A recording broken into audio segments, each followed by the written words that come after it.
Doesn't it ever wake you in the middle of the night? The feeling that one day they'll come for you and your children. It does indeed.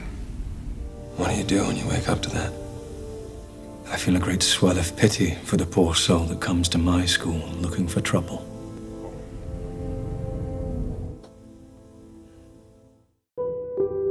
All superhero stories are a meditation of identity because the mask and the costume is often a representation of a solution that the character has developed in response to a traumatic event. It personifies a transition. Everything you did made me stronger. But villains tend to refuse to change. Instead of becoming travelers, they become obstacles for the journeys of others. Therefore, for Magneto, the helmet and the costume functions as an inverse. My name isn't Henrik.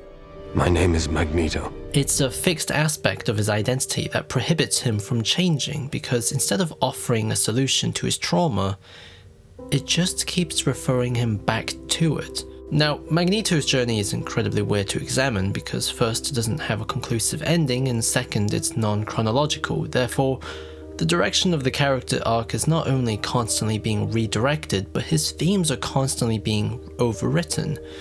So this essay will have to prioritize spotlighting thematic patterns more than utilizing a comprehensive reading because, well, it's just the most effective way to stabilize it. Charles always wanted to build bridges. And, let me think of an iconic Magneto line to end this introduction with. Welcome to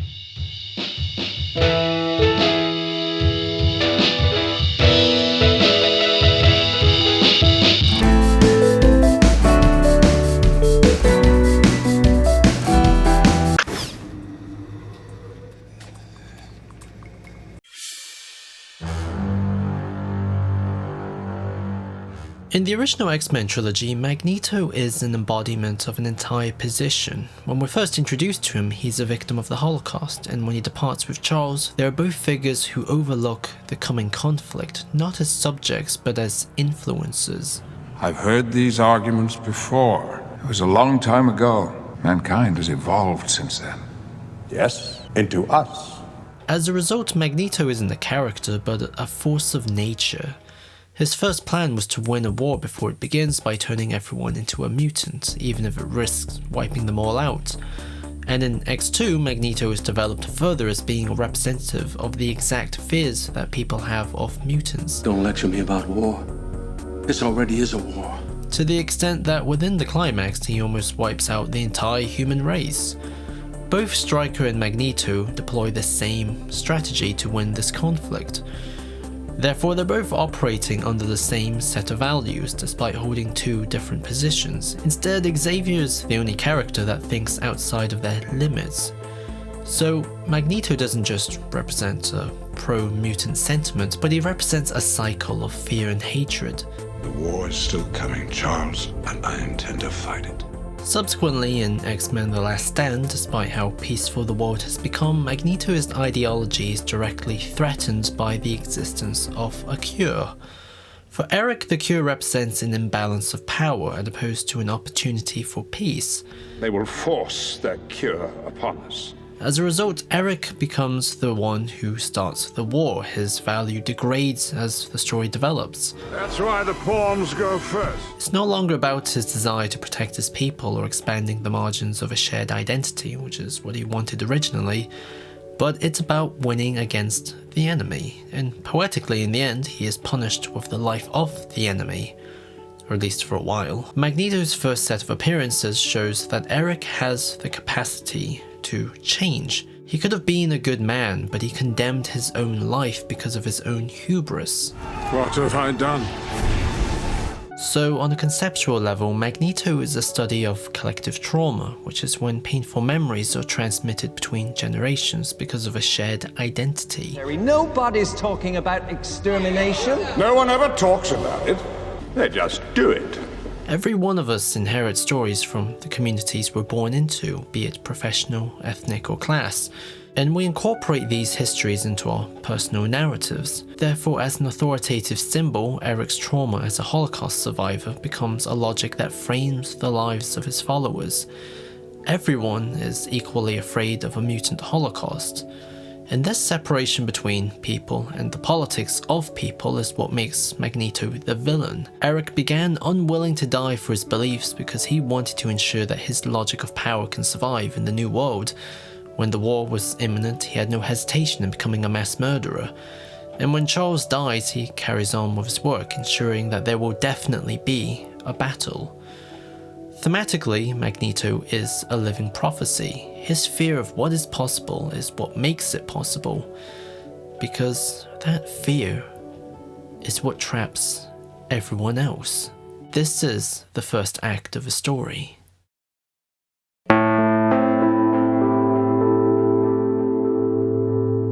So, how do you take the prophecy out of the man? The X-Men prequels gave Erik an opportunity by letting go of his symbolic presence.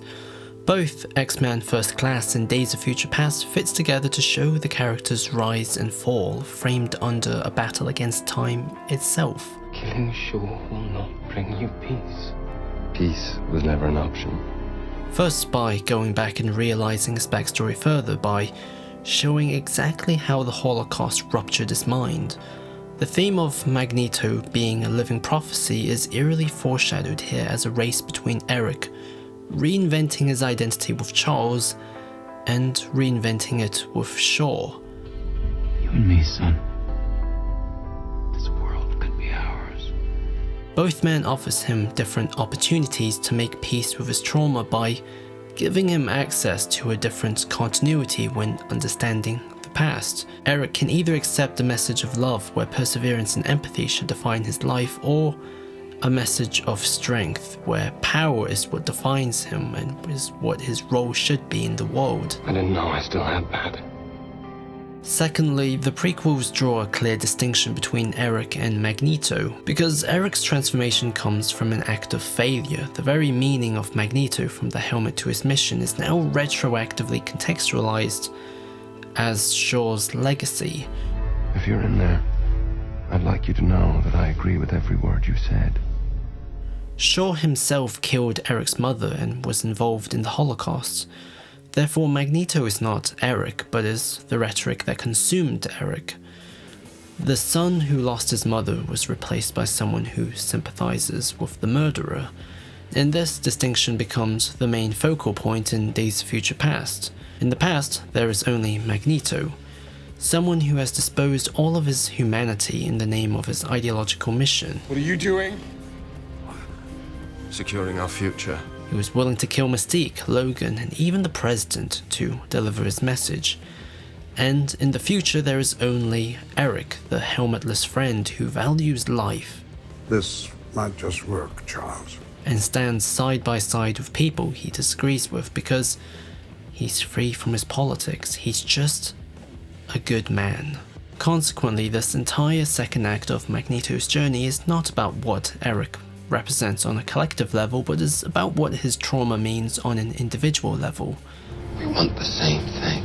Oh, my friend. I'm sorry, but we do not. The horror of what happened to him as a child orientated his life backwards in such a way that the only imagination he has of the future is another disaster like the Holocaust. But his refusal in developing his vision is what brings about the end of the world. His attempt to kill Mystique is what gives Trask the DNA needed, and his assault on the White House and call for mutant revolution is what ensures mutant animosity. Who he is, who he was, and who he can be are directly spotlighted here, and as a result, due to time travel, he's been forced to reach his limits earlier in his life. This is what I am. So what happens when you take away the prophecy from Erik? X-Men Apocalypse and Dark Phoenix are specifically stories about Erik and not Magneto, because after the events at the White House, he's accidentally created a new socio-political landscape that has made what he symbolized irrelevant. She's my hero.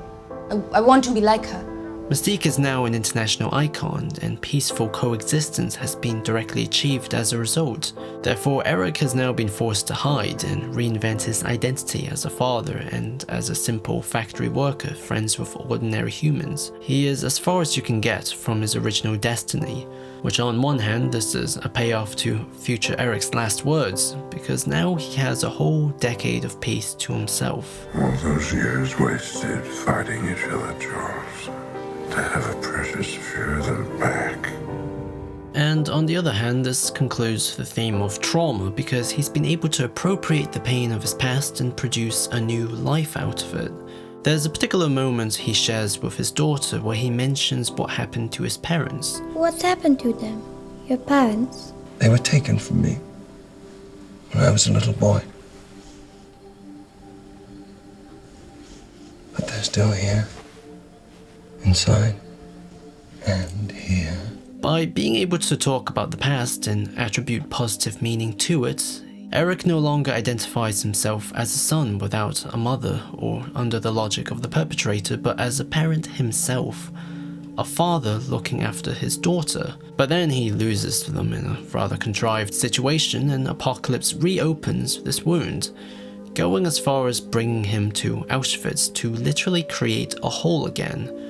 Thematically speaking, Apocalypse represents all that he was previously from the original trilogy. Someone who's more of a concept than a person and symbolizes the logic of power and conflict, and very much pivots around the same theme of collective identity. We will lead those that survive into a better one. This in turn further diverges Erik and Magneto further. He doesn't want to wear the helmet and fight under this set of ideals. He only does it because he doesn't have anything else. Whatever it is you think you saw in me, Charles, I buried it. With my family. As a result, X-Men Apocalypse offers a climax for Erik's character because it's the final breath Magneto takes before evaporating, and it begins with Erik finally taking the opportunity he refused in First Class by reinventing his identity with Charles. You have more family than you know. You never had the chance to save your family before. But you do now. The closing scene goes as far as echoing his conversation with Charles from X-Men 1, but as friends contemplating the future, as opposed to bitter rivals challenging each other's vision of the future. Consequently, the original X-Men trilogy now retroactively serves as preliminary mapping for his character. Who he is now exists in constant perpetual contrast with who he could be, which is oddly fitting for a character who's always haunted by his past, and this precariousness is directly played with in Dark Phoenix. Save the old friendship, Charles, and stay out of my way. Which is a deeply troubled film. I even made fun of it when I was experimenting with essay formats, but Erik's side of the story plays with the contrast the heaviest. He's written with completely diametrically opposing motives to his original counterpart. In X3, he discards Mystique when she turned human, but now he goes on a rampage to avenge her. I know we've had our differences in the past, but we both love Raven. Instead of trying to selfishly exploit Jean for his own politics, he wants to kill her in memory of a friend. And instead of illegally occupying a forest with his army, he legally holds a place with a peaceful mutant community. This land was given to us by the US government. The same pieces of the story are present here, but are organized completely differently. This is very much firmly a new man. You wanted her dead. I had a change of heart. The first X-Men ended with Charles visiting Erik to play chess as respectful rivals, but the final image of this entire saga is Erik visiting Charles to play chess in order to comfort and mentor him. Long time ago, you saved my life. Then you offered me home. I'd like to do the same for you. Despite the uncertainty of the future, be it with mutants and humans or Earth and aliens, what happens is this friendship will endure in the face of all of it. Erik became Magneto when he left Charles, and now, as Erik, he returns to him. His story doesn't end with him playing chess by himself, but now ends with him sharing a moment with a friend. I go easy on you. No, you won't. This is not exactly the intended ending, clearly, because it's designed very overtly to be followed by something, but there's a certain poetry to it. And for this reason, Erik's whole journey is shaped like a funnel. It begins with his identity being defined by its membership to a collective trauma, then it develops into a man overcoming his individual trauma, and finally he's free, living his life through his community, which brings him peace to a lifetime of bad memories. How did you stop? I've lived with vengeance my whole life, ever since I was a child. I hurt people. Yes. Kill people. Killed whatever I thought would make pain go away. It didn't. No matter how many souls I sent under. So I stopped. As the personal scope of Erik's life gets smaller, he becomes more and more liberated. Therefore, all the retcons and thematic overrides presents a thread. Erik's journey fits together as an exploration of the limits of mnemonic authorship. All the drama pivots around a question about how the past influences the construction of identity in the present. And the destination that is realized is that there is no destination, there is no answer, because a personal past is only what it's interpreted into being. Therefore, the solace that the story finds comes in the form of being able to look at the past through the lens of the present regardless. We're all managers of our own personal temporal horizons, and Erik shows us that the decision of where to go doesn't start with what happened long ago, but starts right now. Goodbye, old friend. I love your body.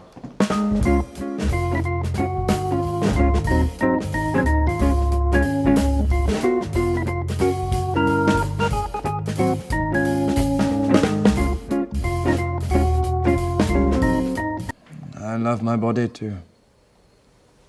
Every Tuesday night. And I think of you.